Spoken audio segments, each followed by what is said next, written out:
नमस्कार, आपका स्वागत है गवर्नमेंट लॉ पीजी कॉलेज की ऑनलाइन क्लासेस में। आज हम इंडियन पार्टनरशिप एक्ट 1932 की चर्चा कर रहे हैं कुछ क्लास से। आज हम बात करेंगे पार्टनर्स के ड्यूटीज एंड रिस्पॉन्सिबिलिटीज़ के बारे में। हम देख चुके हैं फर्म क्या होती है, फर्म नेम क्या है और टाइप्स क्या है, साझेदारी का निर्माण किस तरह से होता है और टाइप्स ऑफ पार्टनरशिप्स क्या है। आज हम बात करेंगे पार्टनर्स के ड्यूटीज एंड रिस्पॉन्सिबिलिटीज़ के बारे में, अधिकार और दायित्व के बारे में। तो सबसे पहले करेंगे कि साझेदारी के क्या ड्यूटी है। सद्भावना पूर्वक कार्य करना, ये बताया गया कौन से सेक्शन में, 9 में। सेक्शन 9 क्या कहता है कि आपको सद्भावना पूर्वक कार्य करना है।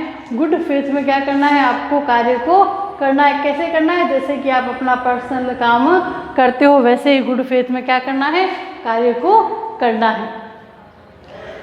क्योंकि कोई भी कार्य गुड फेथ में होगा तभी वो फर्म के लिए क्या होगा, फायदेमंद होगा। यदि आप पर्सनल आपके व्यू करेंगे, पर्सनल यदि कार्य करने लग जाएंगे तो फर्म कैसे चलेगी और सही अपना ड्यूटी वह नहीं निभाएगा। तो क्या कर रहे हैं, सद्भावना पूर्वक कार्य करना है। इसको एग्जाम्पल से समझते हैं। दो साझेदार हैं ए और बी किसी भी फर्म के, ठीक है। क्या है फर्म का काम, ये क्या कार्य करते हैं, चीनी रिफाइनरी का काम करते हैं। फर्म का काम क्या है, चीनी रिफाइनरी। बी की ड्यूटी क्या है, चीनी खरीदने की ड्यूटी है बी की। वो क्या कर रहा है, चीनी को खरीद रहा है। लेकिन बी को खरीदना क्या है कि उसने किसी बाजार से खरीदा है और फर्म से वह राशि उसको लेनी है। लेकिन बी ने क्या किया, गुड फेथ में कार्य न करते उसने पहले क्या कर ली, चीनी को खरीद कर रख लिया अपने निजी स्टॉक में। अब क्या कर रहा है, निजी स्टॉक में चीनी खरीद ली और ये चीनी यहाँ पर खरीद के किसको बेच दी, फर्म को इसने बेच दी। इसने तो खुद ने पर्सनल खरीदी थी, किससे, सस्ते मूल्य पर, लेकिन फर्म को क्या दे रहा है, अब अधिक मूल्य पर दे रहा है। तो ये कार्य गुड फेथ में नहीं किया गया। तो अब जो भी भरपाई है, फर्म को जो अधिक मूल्य दिया गया, लिया गया, उसको क्या करना पड़ेगा, उसको वापस से रिटर्न करना पड़ेगा। तो कार्य हमेशा आपको कैसे करना है, फर्म के प्रति सद्भावना पूर्वक कार्य करने की ड्यूटी है किसी भी पार्टनर की। फिर सेक्शन 9 के अंतर्गत आता है उसे हमेशा न्यायशील और निष्ठावान होना चाहिए। व्यापार को सफल करना है, किसी बिजनेस को सफल आपको करना है तो आपको क्या करना है, उस कार्य के प्रति आपका समर्पण होना चाहिए, उस कार्य के प्रति निष्ठा होनी चाहिए, तभी वो कार्य क्या होगा, आपका सफल होगा। यदि आप एक बॉन्ड के अंतर्गत नहीं है तो जल्दी से क्या हो जाएगी, वह व्यापार बिखर जाएगा और आपको जो लाभ कमाना है, जो प्रगति कमानी है, जो भी आपको फेम कमानी है, वो कुछ भी प्राप्त नहीं होगा।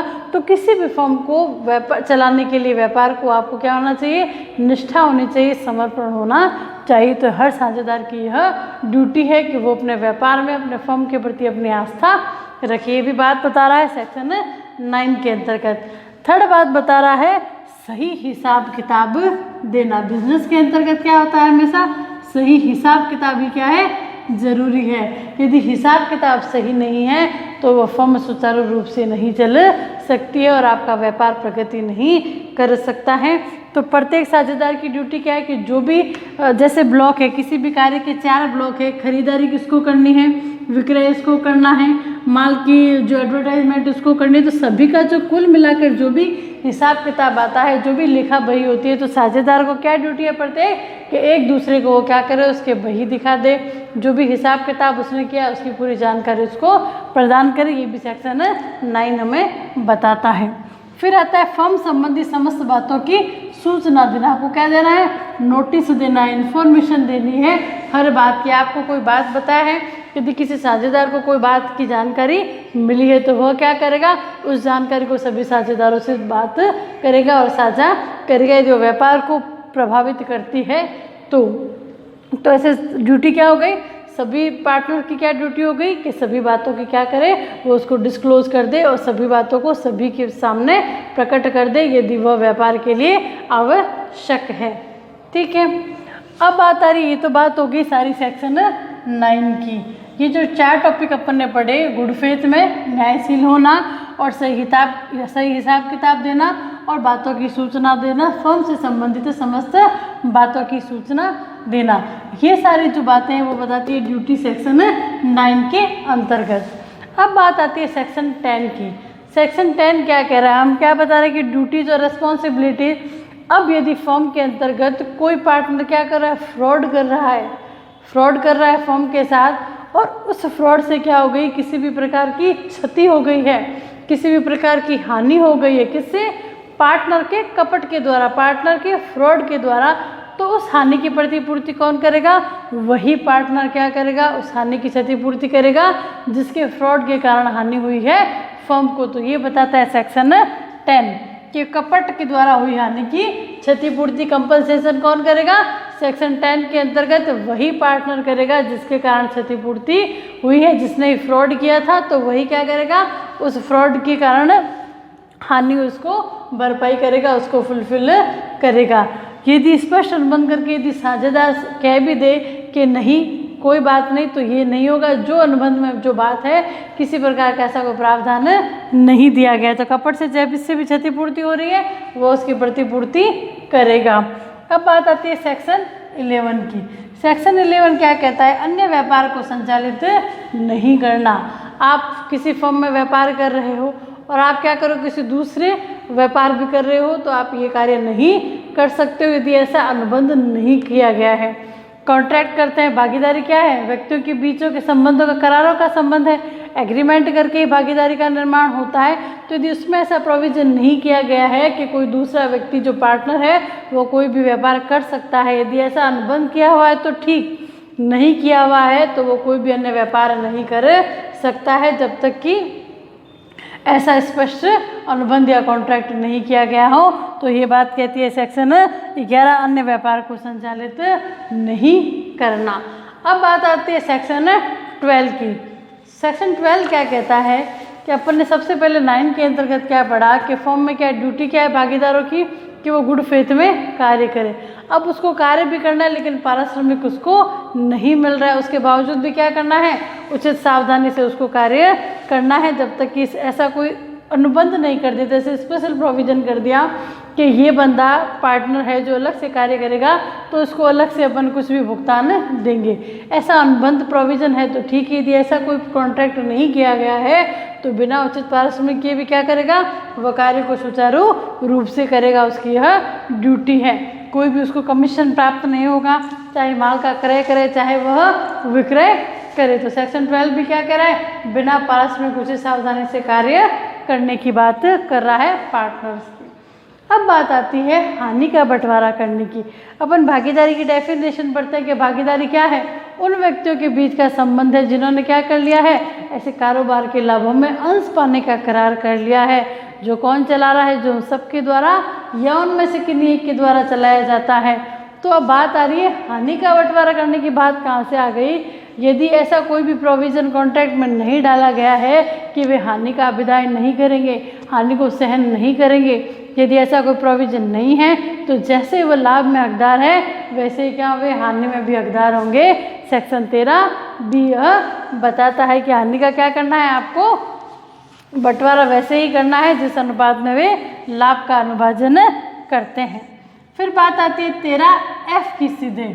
अपन ने बात कर ली 9 की, 10, 11, 12 भी और सेक्शन 13 का B। 13 का F क्या कहता है, जानबूझकर कोई भी लापरवाही कर ली है, ऐसी नेग्लिजेंस कर ली है, कोई उपेक्षा कर ली, कैसे जानबूझकर यदि उपेक्षा कर ली है उसके कारण फर्म को कोई भी हानि हो रही है, क्षति हो रही है, नुकसान हो रहा है, तो उसकी ड्यूटी भी किसकी चली जाएगी, पार्टनर्स पे चली जाएगी कि वो उसको क्या करेगा, क्षति की पूर्ति कर देगा।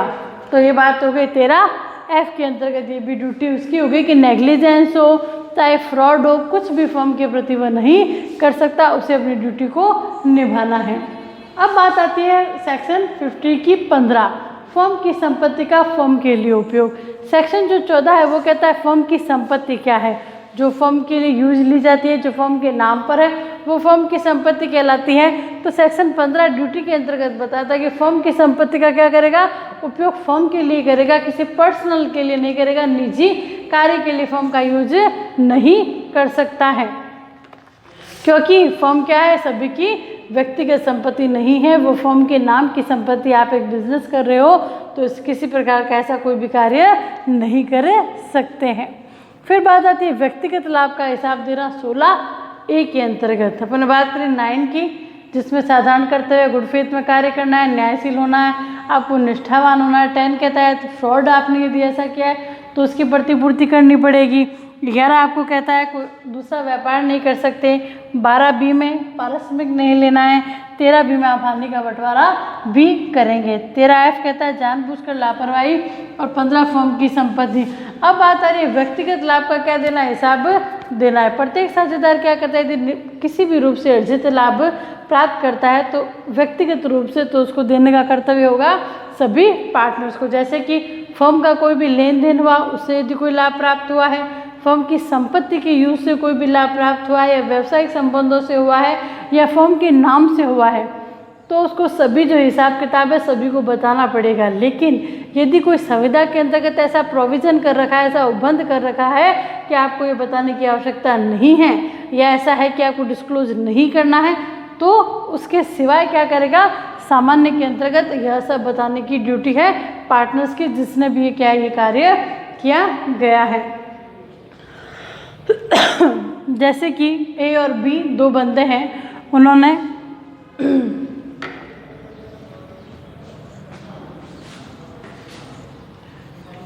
A ने क्या किया, कोई भी एक फर्म की संपत्ति थी, फर्म की संपत्ति है, ठीक है। B जो दूसरा व्यक्ति है सद्भावनापूर्वक उसको बेच दी।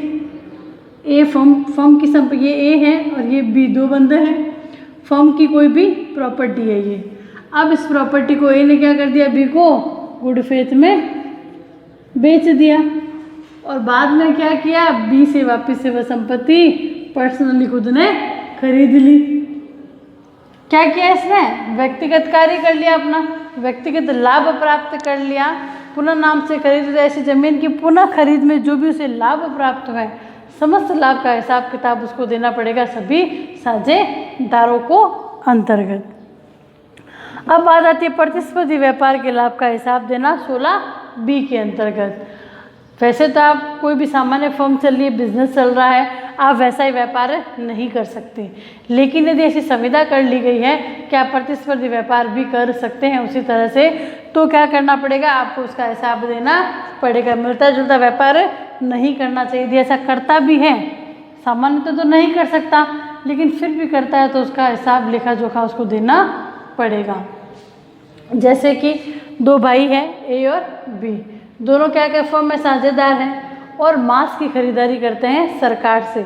लेकिन एक बंदा, जैसे अपन ने पहले पढ़ा, कि पर्सनली क्या कर रहा है, निजी रूप से उस चीज़ को खरीद लिया, फिर उसी को क्या कर रहा है, किसी अन्य को बेच रहा है अधिक दाम पर, तो ऐसा कार्य वह नहीं कर सकता है। तो कोई भी ऐसा व्यापार करता है तो उसको उसकी कार्य मतलब जो भी किया है लेन देन व्यापार लाभ देना पड़ेगा। फिर बात आती है सेक्शन 25 की, फर्म के कार्यों के लिए उत्तरदायी होना।